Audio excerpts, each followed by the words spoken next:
ఓం గురుభ్యో నమః. ఓం మహాగణాధిపతయ నమః. ఓం శ్రీమాత్రే నమః. అందరికీ నమస్కారం అండి. ఈరోజు మనము ఏం తెలుసుకునే ప్రయత్నం చేద్దామంటే, ఇప్పుడు మనకి సెప్టెంబర్ 7వ తారీఖున చంద్రగ్రహణం ఏర్పడుతుంది కదా. ఆ చంద్రగ్రహణము మనకి 12 రాశుల వాళ్ళకి ఎలా ఉండబోతుంది అనే ఒక విషయాన్ని తెలుసుకునే ప్రయత్నం చేద్దాము. కాకపోతే ముందుగా మనకి ఈ చంద్రగ్రహణము ఏ రాశిలో ఏర్పడుతుంది, ఏ నక్షత్రంలో ఏర్పడుతుంది, దాని యొక్క ఎఫెక్ట్స్ ఎలా ఉంటాయి మనకి మన వ్యక్తిగత జీవితంలో అవ్వచ్చు, లేకపోతే మనకి గ్లోబల్ లెవెల్గా ఇంపాక్ట్ అయ్యే సిచ్యువేషన్స్ ఏముంటాయి అనేది తెలుసుకునే ప్రయత్నం చేద్దాము. ఫస్ట్ ఆఫ్ ఆల్ ఏంటంటే, మనకి ఈ చంద్రగ్రహణము శతభిష నక్షత్రంలో కుంభరాశిలో మొదలైన తర్వాత చంద్రుడు మెల్లిగా ట్రాన్సిషన్ అవుతూ పూర్వభాద్ర నక్షత్రంలోకి వచ్చిన తర్వాత సుదీర్ఘంగా పూర్వభాద్ర నక్షత్రంలోనే ఎక్కువ ఇంపాక్ట్ కనిపిస్తూ ఉంటుంది మనకి ఈ చంద్రగ్రహణము.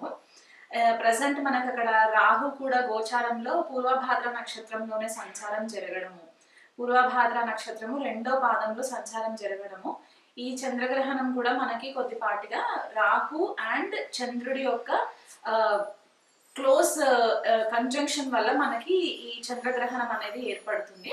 మనకి ఆపోజిషన్ లో చూసుకుంటే కనుక కుంభరాశికి రవి కేతు యుతి ఏర్పడము, అందులో మళ్ళీ మనకి బుధుడు కూడా రవి కేతులతో కలిసి ఉంటారు కాబట్టి ఈ సింహరాశి అండ్ కుంభరాశి యాక్సెస్ లో మనకి ఈ చంద్రగ్రహణం ఏర్పడుతుంది.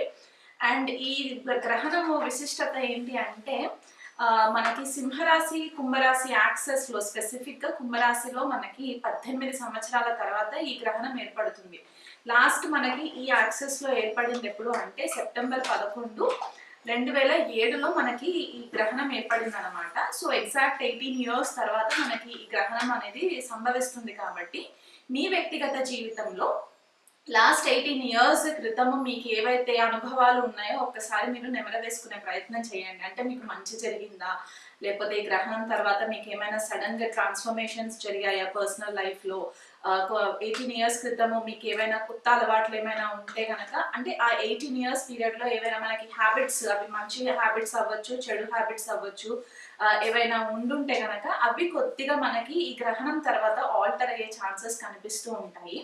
ఇంకొక విశిష్టత ఏంటి అంటే, గురువు మనకి ప్రజెంట్ ట్రాన్సిషన్ లో మిథున రాశిలో సంచారం జరుగుతుంది కాబట్టి ఈ గురువు వచ్చేసి ఏంటంటే మనకి రాహుకి ట్రైన్ యాక్సెస్ లో ఉంటారనమాట.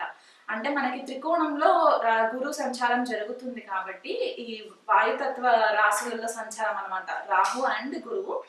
అండ్ ఇప్పుడు ఈ గ్రహణం ఏర్పడే టైంకి మనకి రాహు కేతువు 24 degrees సంచారంలో ఉన్నప్పుడు గురువు కూడా 24 degrees లోనే ఉంటారు కాబట్టి గురువు యొక్క ఆస్పెక్ట్ రాహు పైన పడుతుంది. కాబట్టి కొద్దిపాటిగా ఈ గ్రహణం మీటింగ్స్ వల్ల మనకి చాలా మందికి కూడా చాలా రకాలుగా ఆధ్యాత్మిక చింతన పెరగడానికి ఛాన్సెస్ కనిపిస్తుంటాయి. అండ్ ఇంకొకటి ఏంటంటే, గ్లోబల్ లెవెల్లో కూడా మనకి సడన్ కన్ఫ్యూజన్, ఇట్లాంటి డెసిషన్స్ కన్ఫ్యూజన్ మోడ్లో ఉండి డెసిషన్స్ తీసుకునే దానికంటే కూడా ఒక గురువు రూపేణ మనము వాళ్ళ యొక్క సలహాలు పాటించి మనం తీసుకోవడానికి ఈ గురువు యొక్క బ్లెస్సింగ్స్ కూడా మనకి ఈ గ్రహణ సమయంలో మనకి ఏర్పడుతుంది. కాబట్టి వీలైనంత మట్టుకు మనము ఈ చంద్రగ్రహణ ఫలితాలని మన వ్యక్తిగత జీవితాన్ని ఉద్ధరించుకునే ప్రయత్నం చేసినట్లయితే కనుక బాగుంటుందనేసి ఈ క్యాలిక్యులేషన్స్ లో కనిపిస్తూ ఉందన్నమాట. అండ్ అది కాకుండా మనకి ఈ పర్టిక్యులర్ గ్రహణము భారతదేశంలో కనిపిస్తుంది, మాక్సిమం అన్ని స్టేట్స్ లో కనిపిస్తుంది. కాబట్టి మనకి కొద్దిగా సూతకం అనేది ఫాలో అవ్వాలి. అండ్ మనకి వెస్టర్న్ కంట్రీస్ కి చూసుకుంటే కనుక యుఎస్ లో కనిపించదు, యూరోప్ లో కనిపిస్తుంది, మిడిల్ ఈస్ట్ లో కొన్ని కంట్రీస్ లో, మిడిల్ ఈస్ట్ ప్లేసెస్ లో కొన్ని ప్లేసెస్ లో కనిపిస్తుంది, ఏషియాలో కూడా మొత్తం ఏషియన్ రీజన్ లో కనిపిస్తుంది. కాబట్టి ఈ పర్టిక్యులర్ ప్లేసెస్ లో మన భారతీయులు ఎవరైతే ఉండి జనరల్ గా మనము ఈ జ్యోతిష్యం ఎవరైతే ఎక్కువ ఫాలో అవుతూ ఉంటారో వాళ్ళు కొద్దిగా నియమాలు పాటించినట్లయితే బాగుంటుంది. ఈ చంద్రగ్రహణము జనరల్ గా మనకి ఏమవుతుందంటే మన మానసిక స్థితిని కొద్దిగా డిస్టర్బ్ చేస్తుంది అనమాట. ఎందుకంటే రాహు తోటి మనకి గ్రహణం ఏర్పడుతుంది కాబట్టి రాహు గ్రస్త చంద్రగ్రహణం కాబట్టి ఇక్కడ ఏమవుతుందంటే జనరల్ గా మనకి రాహు వచ్చేసి ఒక మాయాగ్రహం అని చెప్పి మనం ఎప్పుడు చెప్పుకుంటూ ఉంటాం కాబట్టి ఒక ఇల్యూషన్ లో పెడుతూ ఉంటుంది అనమాట.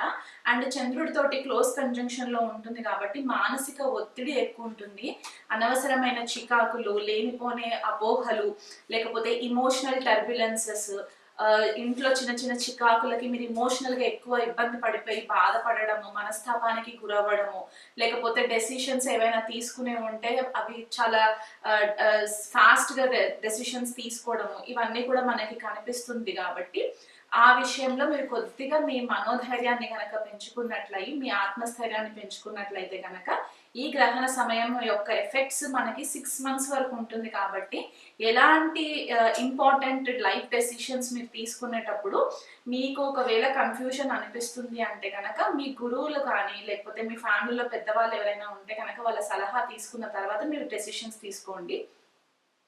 ఓకేనా? కంటిన్యూషన్. ఈ గ్రహణం మనకి సెప్టెంబర్ 7వ తారీఖున సాయంత్రము 8:58 కంటే దాదాపు 9 గంటలకి స్టార్ట్ అవుతుంది అనుకుంటే కనుక నెక్స్ట్ డే అంటే మిడ్ నైట్ మనకి September 8th mid night 2:20 time వరకు కూడా మనకి ఇది కంటిన్యూషన్ ఉంటుంది. అంటే ఆల్మోస్ట్ ఒక 5 hours వరకు మనకి ఆ డిఫరెన్స్ కనిపిస్తూ ఉంటుంది అనమాట. ఎక్లిప్స్ అంటే స్టార్టింగ్ మళ్ళీ మిడ్ లెవెల్ కి రావడము, తర్వాత సెట్టింగ్ లెవెల్ కి రావడానికి మనకి టైం పడుతుంది. కాబట్టి ఈ గ్రహణ సమయంలో వీలైనంత మట్టుకు ఎవరు కూడా బయటికి వెళ్ళి చంద్ర దర్శనం చేసుకునే ప్రయత్నం చేయకండి. మీరు ఇంకా మానసికంగా స్ట్రాంగ్ అవ్వడానికి, మెంటల్ స్టెబిలిటీ రావడానికి ఈ చంద్రగ్రహణం టైంలో మీ ఇష్టదేవత మంత్రం ఏదైనా సరే మీకంటూ ఒకవేళ గురువు రూపేణ మీకు మంత్రం ఉపదేశం ఉంటే కనుక ఆ మంత్ర చాంటింగ్ చేసుకుంటూ ఉండండి. ఒకవేళ లేని వాళ్ళు ఉంటే కనుక మీ ఇష్టదేవత ఎవరైతే ఉంటే వాళ్ళ యొక్క మంత్ర చాంటింగ్ మీరు రెగ్యులర్ గా ఈ గ్రహణం టైంలో కనుక మీరు చేసుకున్నట్లయితే మీకు చాలా మంచి రిజల్ట్స్ కనిపిస్తూ ఉంటాయి. అసలు మా ఇష్టదేవత ఎవరో మాకు తెలీదు, మాకు ఏం చేయాలో తెలీదు అని అనుకున్న వాళ్ళు ఎవరైనా ఉంటే కనుక ఓం శివాయ నమః ఇది మీరు ఒక లెక్క లేకుండా అంటే 108 కౌంట్ లేకుండా లేకపోతే 21 కౌంట్ లేకుండా మీ ఓపిక ఈ పర్టికులర్ గ్రహణం టైంలో గనక మీరు కూర్చొని ఒక సాధన రూపంలో గనక మీరు కంటిన్యూస్ గా మీరు చేసుకున్నట్లయితే దీని ఎఫెక్ట్స్ కూడా మీకు చాలా హెల్ప్ అవుతాయి. ప్లస్ మీకు మానసికంగా స్ట్రాంగ్ అవ్వడానికి హెల్ప్ అవుతుంది. ఏదైతే క్లెన్సింగ్ పార్ట్ ఉంటుందో జనరల్ గా మనకి గ్రహణాలు ఏం చేస్తాయంటే వ్యక్తిగత జీవితంలో చాలా చేంజెస్ తీసుకొస్తూ ఉంటుంది అనమాట. అది ఒక రకంగా మెటీరియల్ ట్రాన్స్ఫర్మేషన్ అవ్వచ్చు, స్పిరిచువల్ ట్రాన్స్ఫర్మేషన్ అవ్వచ్చు. కాబట్టి ఆ ట్రాన్స్ఫర్మేషన్ ఫేజ్ కి కనుక మనము తట్టుకోనికి శక్తి ఉండాలి. కాబట్టి మీరు ఎప్పుడైతే ఈ దైవత్వానికి క్లోజ్ అవుతూ ఉంటారో అది మీకు చాలా మట్టుకు హెల్ప్ అవుతుంది.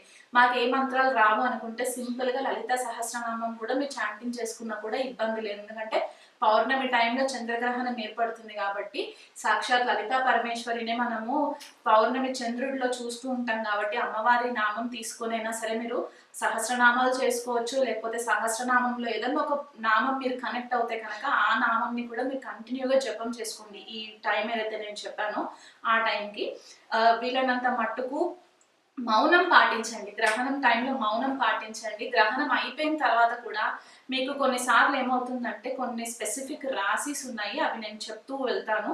వాళ్ళు చాలా కేర్ఫుల్ గా ఉండాలి. ఏదైనా మీకు ఎవరితోటన్నా డిస్కషన్ చేయాలి అని అనుకుంటే 1కి 10 సార్లు ఆలోచించి డెసిషన్ తీసుకున్న తర్వాత మీరు వాళ్ళతో కమ్యూనికేట్ చేసే ప్రయత్నం చేయండి. ఈ పర్టికులర్ టైంలో ఏమవుతుందంటే మీకు ట్రిగర్ క్రియేట్ చేయడానికి కూడా చాలా వ్యక్తులు మిమ్మల్ని ఇరిటేట్ చేస్తూ ఉంటారు. కాబట్టి మీ మనోధైర్యాన్ని కోల్పోకుండా వీలైనంత మట్టుకు కేర్ఫుల్ గా హ్యాండిల్ చేసుకున్నట్లయితే మీకు ఈ గ్రహణం కూడా పెద్దగా నెగటివ్ ఎఫెక్ట్స్ ఇవ్వకుండా ఉంటుంది. కర్కాటక రాశి వాళ్ళకి ఈ గ్రహణము అష్టమ భావంలో జరుగుతుందండి. టెక్నికల్ గా చెప్పాలి అంటే ఏ గ్రహణాలు ఏ రాశులలో ఫామ్ అయినా సరే కర్కాటక రాశి వాళ్ళు, సింహరాశి వాళ్ళు డైరెక్ట్ గా ఇంపాక్ట్ అవుతారు. ఎందుకంటే రవిచంద్రులు 2 ల్యూమినరీస్ కూడా మనకి ఈ గ్రహణ సమయంలో ఎక్కువ ప్రామినెంట్ అయిపోతాయి. కాబట్టి ఈ పర్టికులర్ చంద్రగ్రహణము కర్కాటక రాశి వాళ్ళకి కొద్దిపాటిగా ఇంపాక్ట్ ఎక్కువగానే కనిపిస్తుంది ద్వాదశ రాశులతో కంపేర్ చేసుకుంటే. మీకేంటంటే అష్టమ భావంలో జరుగుతుంది కాబట్టి ఈ చంద్రరాహువుల యుతి అండ్ భాగ్యస్థానంలో శని యొక్క వక్రిగతి సంచారము ఉత్తర భాద్ర నక్షత్రంలో సంచారము 3 డిగ్రీలు అని మనం ఇది వరకు బిగినింగ్ ఇంట్రొడక్షన్ లో చెప్పుకున్నాం కదా. ఆ శని యొక్క ఇంపాక్ట్ కూడా మీకు అష్టమ భావం పైన పడడము అండ్ ద్వితీయ కుటుంబ స్థానంలో రవికేతువుల సంచారము, అక్కడే మళ్ళీ మనకి బుధుడు కూడా సంచారం కూడా జరుగుతుంది. కాబట్టి ఇక్కడ మీకు ఏమవుతుందంటే మీకు మెయిన్ గా వచ్చేసరికి జాయింట్ వెంచర్స్, అంటే ఎవరైనా పార్ట్నర్షిప్ బిజినెసెస్ లో ఉన్నప్పుడు జాయింట్ వెంచర్స్ ఏదైనా చేస్తుంటే, లేకపోతే పార్ట్నర్స్ కలిపి ఎక్కడన్నా మ్యూచువల్ ఫండ్స్ లో ఎక్కడన్నా డబ్బులు ఇన్వెస్ట్మెంట్ చేస్తుంటే, లేదా ఏదైనా అసెట్స్ స్థిరాస్తుల విషయంలో జాయింట్ గా ఏదైనా ఉండుంటే కనుక ఆ విషయాలలో మీకు చాలా మట్టుకు కొద్దిగా డిస్టర్బెన్సెస్ ఎక్కువ కనిపిస్తూ ఉన్నాయి. కాబట్టి ఈ గ్రహణం తర్వాత కూడా మీరు కొద్దిగా రెమెడీస్ అనేవి నేను ఎండ్లో చెప్తాను, అవి చేసుకునే ప్రయత్నం చేయండి. అత్తవారింటితోటి సడన్ గా ఇష్యూస్ రావడము, మీరు ఇదివరకు ఏదైనా గుప్తంగా దాచిపెట్టిన రహస్యాలు ఏవైనా ఉంటే కనుక ఇప్పుడు బయటికి రావడము, దానివల్ల మీరు మానసికంగా చాలా ఇబ్బంది పడడము అండ్ కుటుంబ వాతావరణంలో కూడా డిస్టర్బెన్సెస్ రావడము, ఫైనాన్షియల్ గా మీరు కొద్దిపాటిగా మీ రిసోర్సెస్ ఏవైతే ఉంటాయో, అంటే సేవింగ్స్ మనం పెట్టుకుని ఉంటాం కదా, ఆ సేవింగ్స్ కొద్దిగా డ్రై సడన్ గా మీరు ట్రావెలింగ్ చేసే ఛాన్సెస్ కూడా కనిపిస్తున్నాయి. కాబట్టి ఆ విషయంలో కొద్దిపాటిగా కేర్ఫుల్ గా ఉండండి. అంటే ప్లానింగ్ చేసుకోండి, సడన్ గా ఎక్కడికన్నా వెళ్ళాల్సి వస్తుంది అంటే కనుక అన్ని ఇమీడియట్ గా రెడీగా చేసుకొని వెళ్ళే ప్రయత్నం చేసుకోండి. ఇన్కమ్ ట్యాక్స్ ఎవరైతే పే చేసే వాళ్ళు ఉంటారో, taxes any kind of taxes అవి ఇది వరకు కనుక మీరు ఫైలింగ్ చేయట్లేదు, ప్రాపర్ గా ఫైలింగ్ చేయట్లేదు అనుకుంటే కనుక ఇది మంచి టైం, మీరు ఫైలింగ్ చేసుకొని అన్ని కరెక్ట్ గా ఉన్నాయా లేవా చెక్ చేసుకోండి. బ్యాంకింగ్ సెక్టర్ లో పనిచేసే వాళ్ళు కూడా, ఎందుకంటే మనకి అష్టమ స్థానము అదర్ పీపుల్ మనీ అన్నమాట, అంటే వేరే వాళ్ళ మనీని మనం ట్రాన్సాక్షన్స్ చేయడానికి కూడా, ఇప్పుడు బ్యాంక్స్ లో జరిగేది కూడా అదే కదా, మనం వెళ్ళి డబ్బులు పెడితే వాళ్ళు ట్రాన్సాక్షన్స్ చేస్తూ ఉంటారు. కాబట్టి అలాంటి కెరియర్స్ లో ఉన్న వాళ్ళు కూడా మీరు అకౌంట్స్ హ్యాండిల్ చేసేటప్పుడు చాలా కేర్ఫుల్ గా ఉండి హ్యాండిల్ చేయండి. ఆ నంబర్స్ అవన్నీ కూడా కొద్దిగా కేర్ఫుల్ గా ఉండి ప్లానింగ్ చేసుకోండి, లేకపోతే చిన్న చిన్న తప్పికల వల్ల మీకు చాలా ఇబ్బందులు వచ్చే ప్రాబ్లమ్స్ ఉంటాయి. సడన్ గా ట్యాక్స్ ఫైలింగ్స్ కరెక్ట్ గా చేయని వాళ్ళు ఎవరైనా కర్కాటక రాశి వాళ్ళు ఉంటే కనుక ఐటీ రేటింగ్స్ అయ్యే ఛాన్సెస్ కూడా కనిపిస్తుంది. కాబట్టి ఆ విషయంలో కూడా మీరు కొంచెం కేర్ఫుల్ గా ఉండండి. వీలైనంత మట్టుకు ఇమోషనల్ గా మీరు డిస్టర్బ్ అయ్యే టైం ఉంటే కనుక మెడిటేషన్ చేసుకోండి, ఎక్కువ షవర్ కింద స్నానం ఎక్కువ టైం స్నానం చేసే ప్రయత్నం చేసుకోండి, డిహైడ్రేట్ అవ్వకుండా ఎక్కువ హైడ్రేటెడ్ ఉండే ప్రయత్నం చేసుకోండి, వాటర్ ఎక్కువ కన్సంప్షన్స్ చేసుకుంటూ ఉండండి. వాటర్ ఎక్కువ ఉండే ప్లేసెస్ కి విజిట్ అవ్వకండి. ఈ 6 months టైం పీరియడ్ లో నదీ స్నానాలు కానీ సముద్ర స్నానాలు కానీ వెళ్లకుండా ఉండే ప్రయత్నం చేసుకోండి, మెడిటేషన్ చేయండి. చంద్రుడి వెన్నెల్లో కూర్చొని లలిత సహస్రనామాలు కనుక మీరు పాటించినట్లయితే కనుక మీకు మనస్థైర్యాన్ని పెరగడానికి చాలా హెల్ప్ అవుతుంది. మానసికంగా చాలా వీక్ అయిపోతారు. కాబట్టి ఈ విషయంలో చిన్న చిన్న రెమెడీస్ చెప్పడం అనేది జరుగుతుంది. చంద్రగ్రహణము ఫలానా రాశి వాళ్ళకి ఎఫెక్ట్ ఎక్కువ ఉంటుంది, ఫలానా రాశి వాళ్ళకి ఎఫెక్ట్ తక్కువ ఉంటుంది అనే భేదం లేకుండా ప్రతి ఒక్కళ్ళు కూడా చంద్రగ్రహణం అయిపోయినా వితిన్ 1 week టైం మీకు టైం తీసుకొని, జనరల్ గా అయితే మనకి 2-3 days లో అని చెప్తాము. ఒకవేళ 2-3 రోజుల్లో మీకు టైం దొరకట్లేదు అని అనుకుంటే కనీసం ఒక 1 week గ్యాప్ లో మీరు దగ్గరలో ఉన్న శివాలయంకి వెళ్ళి అక్కడ నవగ్రహ శాంతి చేయించుకోండి. ఎందుకంటే ఇక్కడ రాహు, శని, చంద్రుడు, రవి, కేతు, బుధుడు మేజర్ ప్లానెట్స్ అన్ని కూడా ఇంపాక్ట్ ఎక్కువ క్రియేట్ అవుతున్నాయి. కాబట్టి ఈ గ్రహాలకు అన్నింటికి కూడా శాంతి చేయించుకోండి. మెయిన్ వచ్చే రాశులు ఎవరు అంటే సింహరాశి, కర్కాటక రాశి, కుంభరాశి, మీన రాశి వాళ్ళు అండ్ మనకి వృశ్చిక రాశి వాళ్ళు, కన్యా రాశి వాళ్ళు, వీళ్ళు ఎక్కువ కూడా మకర రాశి వాళ్ళు. ఈ రాశుల వాళ్ళు చాలా ఇంపార్టెంట్ గా మీరు గ్రహణ శాంతి పూజ చేయించుకున్నట్లయితే మంచిది. కొంతమంది పిల్లలు గ్రహణం టైంలోనే పుడుతూ ఉంటారు. కాబట్టి ఫ్యామిలీస్ లో ఎవరైనా ప్రెగ్నెంట్ లేడీస్ ఉంటే కనుక ప్రెగ్నెంట్ లేడీస్ జనరల్ గా పెద్దవాళ్ళు చెప్పిన రెగ్యులర్ ప్రికాషన్స్ అన్ని కూడా తీసుకునే ప్రయత్నం చేసుకోండి. గ్రహణ నీడల్లోకి వెళ్లకుండా వీలైనంత మట్టుకు ఇండోర్స్ ఉండడానికి ప్రయత్నం చేసుకోండి. గ్రహణం టైంలో ఎవరైనా పిల్లలు కనుక పుడితే దగ్గరలో ఉన్న ఆస్ట్రాలజర్స్ తో కానివ్వండి, లేకపోతే మమ్మల్ని కాంటాక్ట్ అయినా సరే జన్మజాతకం గీసుకున్నప్పుడు మనం గ్రహణ శాంతి పూజ కూడా మనం చేయించుకోవడం చాలా ఇంపార్టెంట్ అయిపోతుంది. అది 21 days లోపల మీరు పూజ చేయించుకోవాలి. దీని ఎఫెక్ట్స్ మనకి చాలా ఫ్యూచర్ లో ఎక్కువ పిల్లల పైన ఎఫెక్ట్ పడే ఛాన్సెస్ ఉంటాయి. కాబట్టి ఈ స్పెసిఫిక్ గా ఈ పాయింట్ చెప్పడం అనేది జరుగుతుంది. టెంపుల్ కి మాత్రం విజిట్ అవ్వండి. గ్రహణం టైంలో స్పెసిఫిక్ గా మీకు మనోబలం పెరగడానికి, మానసిక ఒత్తిడి తగ్గి మనోస్థైర్యం పెరగడానికి ఓం శివాయ నమః అనే మంత్రాన్ని రెగ్యులర్ గా చాంటింగ్ చేసుకోండి. ఆ గ్రహణం టైం అంతా కూడా నేను ఇంట్రొడక్షన్ లో చెప్పాను. అది కాకుండా మీరు మీ ఇష్ట దేవత మంత్రం ఏదైనా ఉంటే ఆ మంత్రం పారాయణం చేసుకోండి. లలిత సహస్రనామం చేసుకునే వాళ్ళు ఉంటే లలిత సహస్రనామం చేసుకోండి.